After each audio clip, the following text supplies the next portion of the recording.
Bismillahirrahmanirrahim. Assalamualaikum warahmatullahi wabarakatuh. Semoga anak-anakku sekalian selalu dalam keadaan sehat walafiat dan tetap semangat dalam mengikuti pembahasan soal tryout kimia yang ketiga ini. Langsung saja nomor 1. Di bawah ini terdapat susunan elektron beberapa unsur P, Q, R, S, dan T. Untuk menjawab soal seperti ini, langkah pertama yaitu tentukan periode dan golongan masing-masing unsur tersebut. P periode 3 golongan 1A, Q periode 3 golongan 2A, R periode 3 golongan 7A, S periode 4 golongan 5B, T periode 4 golongan 1A. Yang perlu diingatkan oleh kalian bahwa energi ionisasi dalam sistem periodik unsur dari atas ke bawah dalam satu golongan semakin kecil. Artinya semakin mudah melepaskan elektron dan semakin mudah menjadi ion positif. Sedangkan dalam satu periode dari kiri ke kanan, energi ionisasi semakin besar. Artinya semakin sukar melepaskan elektron. Oleh karena itu, unsur yang paling mudah menjadi ion positif adalah unsur yang mempunyai energi ionisasi terkecil, yaitu golongan 1A periode 4, yaitu unsur T. Jadi jawabannya adalah E.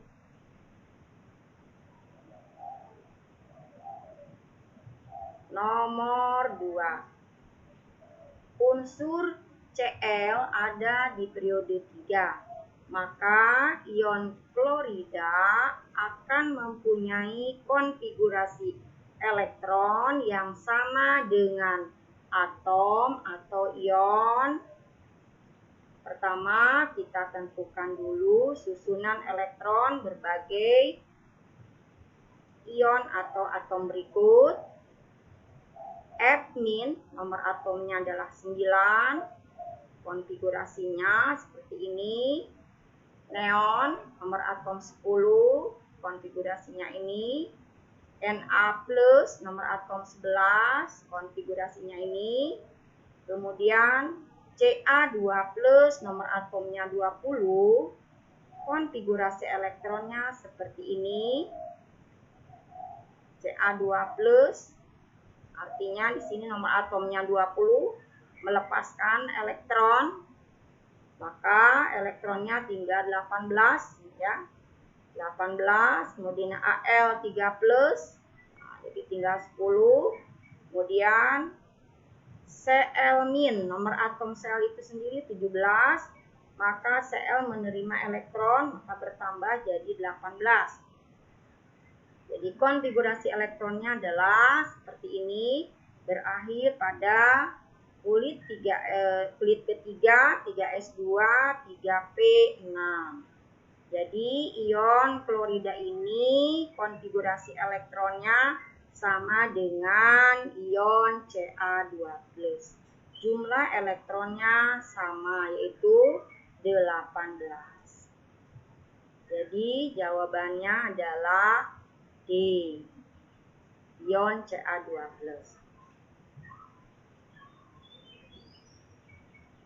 Nomor 3. Logam aluminium sebanyak 0,2 mol dilarutkan dalam 600 ml larutan asam sulfat 0,5 molar. Menurut persamaan reaksi, 2Al ditambah 3H2SO4 menjadi Al2SO4 3 kali plus 3H2. kebetulan ini sudah setara. Volume gas H2 yang terbentuk dalam keadaan standar adalah, langkah pertamanya adalah, tulis dulu di sini persamaan reaksinya. Nah, kemudian perhatikan ini kebetulan sudah setara. Kemudian lanjutkan jumlah mol yang diketahuinya siapa di sini. Pertama adalah Al, tulis di sini 0,2 mol. Kemudian H2SO4 600 mili ya kali 0,5 molar sama dengan 300 milimol atau 0,3 mol. Simpan di sini.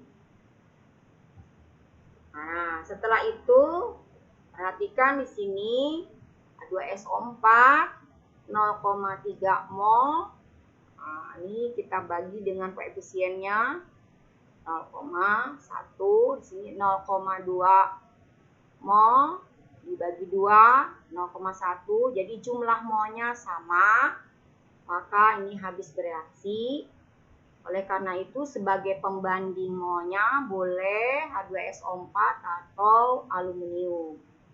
Maka jumlah mol H2 adalah di sini boleh ya perbandingan terhadap Al 3/2 kali 0,3 ya atau 3/2 kali 0,2 atau ya 3/3, ini 3/3 kali 0,3. Nah, jadi sama dengan 0,3 mol. Jadi jumlah mol H2 yang dihasilkan adalah 0,3 mol. Karena yang ditanyakannya adalah volume dalam keadaan standar, maka 0,3 mol kali 22,4 liter sama dengan 6,72 liter. Jadi jawabannya adalah D.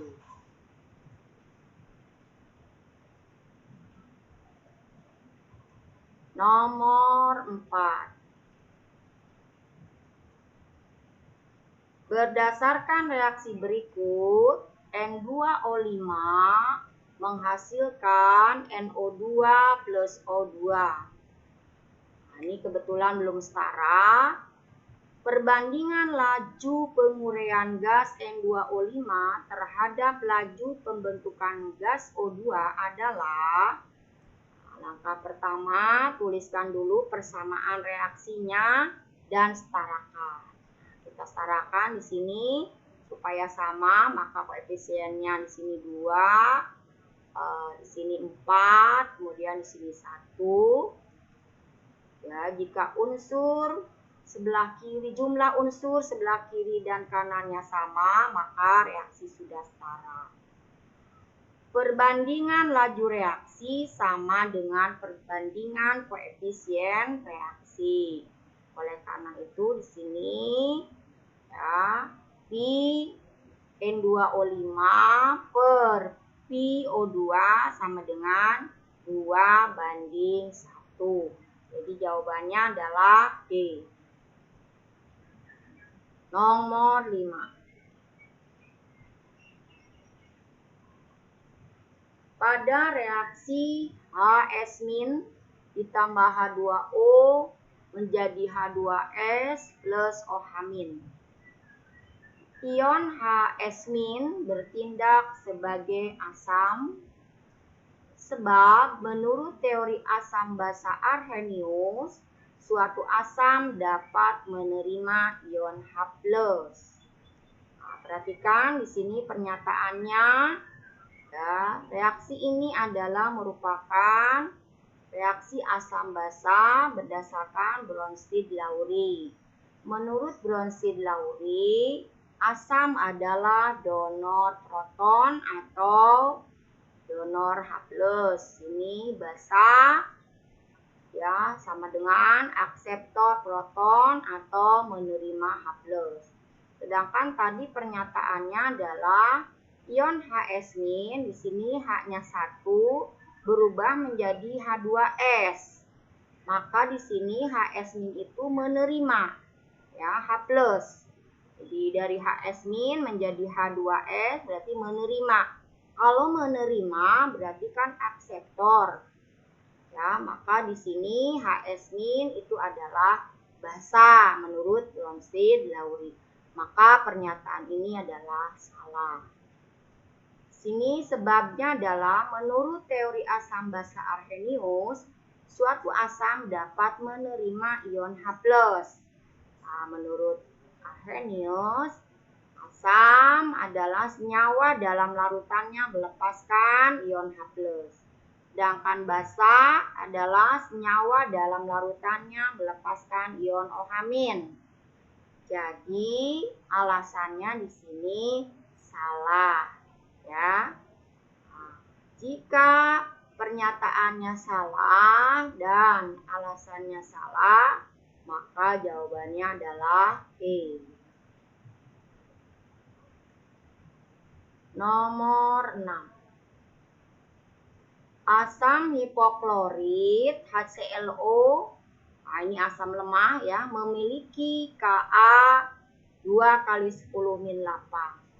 Bila 100 ml larutan hipoklorit 0,1 molar direaksikan dengan 100 ml larutan NaOH 0,05 molar, maka pH akhir larutan adalah, karena ini adalah campuran ya, maka kita reaksikan. HClO ditambah NaOH, maka hasilnya adalah NaClO plus H2O. Nah, HClO adalah asam lemah, NaOH adalah basa kuat. Maka hasilnya di sini garam plus air. Nah, selanjutnya ya, tuliskan di sini biasa mula-mula bereaksi, sisa atau terbentuk. Nah, kita tentukan jumlah molnya. Nah, kalau mol itu sama dengan volume ya, molar kali liter, atau kalau di sininya mili ya, 100 mili kali 0,1 molar, maka satuannya adalah milimol. Jadi 100 kali 0,1 adalah 10 milimol. NaOH 100 mili kali 0,05 molar sama dengan 5 milimol. Kemudian di sini tulis bereaksi ya, yang bereaksi di sini yang kecil molnya ya. Ini 5, di sini 5, di sini 5, maka terbentuk 5. Nah, HClO berlebih atau bersisa 5, sedangkan NaOH basa kuatnya adalah habis bereaksi dan terbentuklah garam NaClO 5 milimol. Nah, kebetulan campuran antara asam lemah dengan basa kuat menghasilkan garam dan yang berlebih itu adalah asam lemah, maka campuran ini merupakan larutan penyangga dan yang bersifat asam, karena di sini yang berlebihnya adalah asam lemah. Oleh karena itu, ya, untuk menentukan pH-nya, kita tentukan dulu ion H+-nya. Ion H+, konsentrasi ion H+ sama dengan Ka kali milimol HClO dibagi milimol basa konjugasinya ya ClO-. Jadi di sini milimol asam lemah per milimol garamnya. Atau di sini asam, ini basa konjugasinya. Jadi 2 kali 10-8 kali 5 per 5. Sama dengan 2 kali 10-8, maka pH-nya sama dengan 8 min log 2. Ya, jadi jawabannya adalah tadi jawabannya 8 min log 2 adalah D. Nomor 7. Pada tekanan 1 atmosfer, larutan sukrosa C12H22O11 dalam air memiliki titik didih 101 derajat Celcius. Jika Kb air 0,5 derajat Celcius per mol, maka konsentrasi larutan tersebut adalah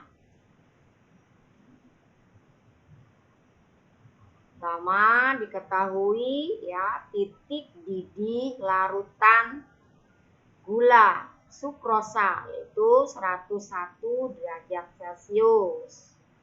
Maka di sini delta Tb-nya ya, kenaikan titik didihnya sama dengan 101 diambil 100. Jadi 1 derajat Celcius.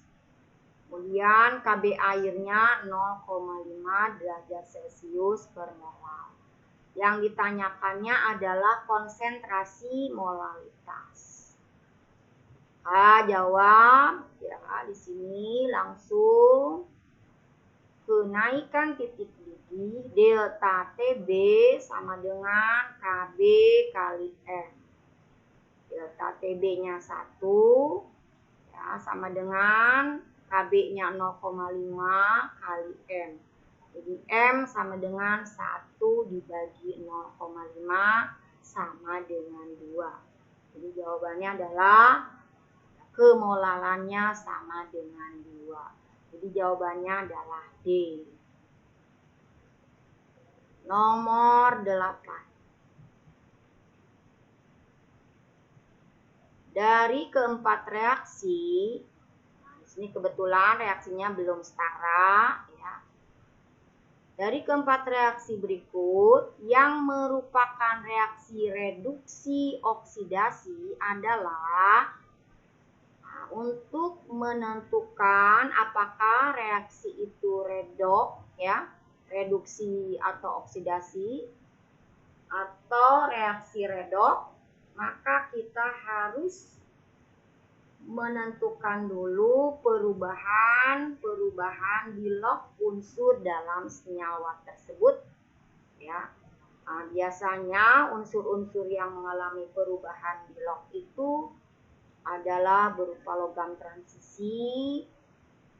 Ya, kalau hidrogen dan oksigen itu umumnya ya tidak berubah kecuali kalau oksigen itu di dalam peroksida ya. Kalau dalam peroksida oksigen selalu min 1, tapi kalau dalam senyawa H2O selalu min 2. Di sini juga O selalu min 2 ya.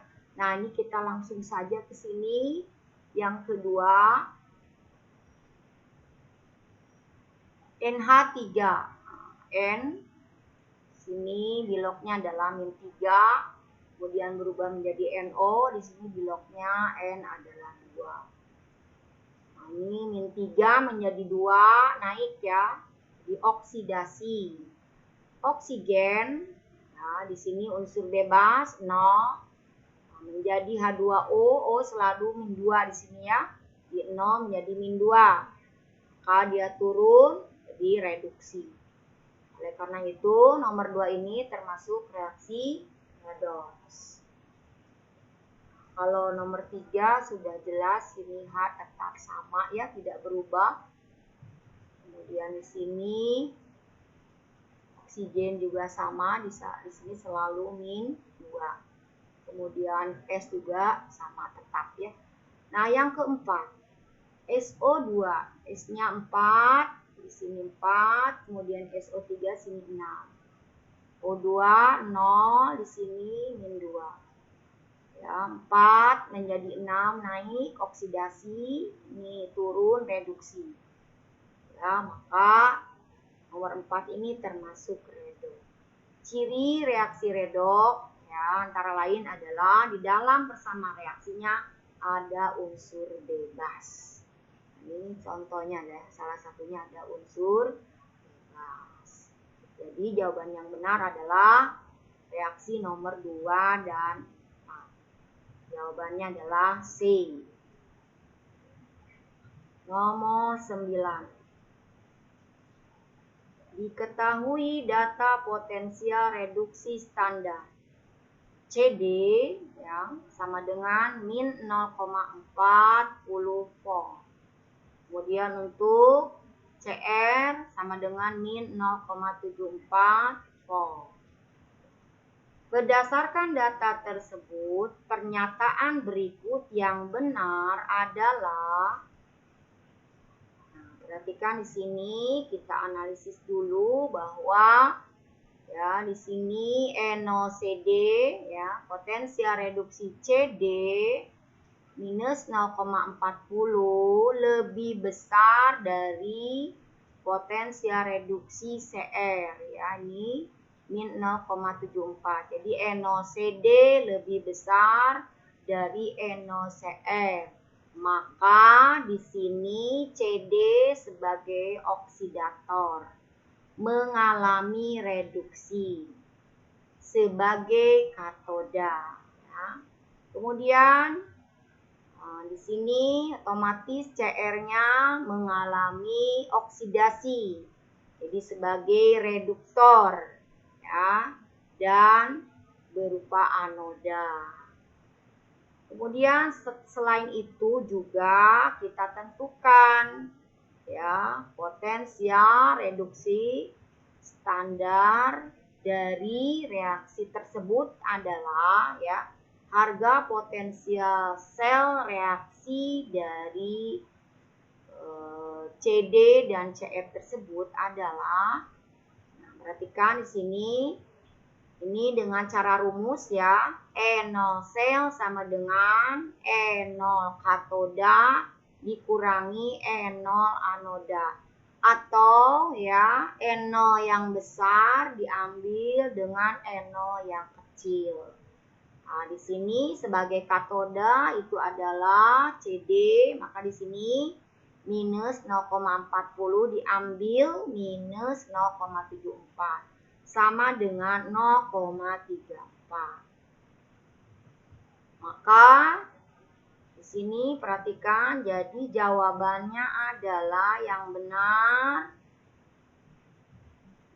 Nah, berdasarkan hasil analisis tadi, maka jawaban yang benar adalah D. Nomor 10.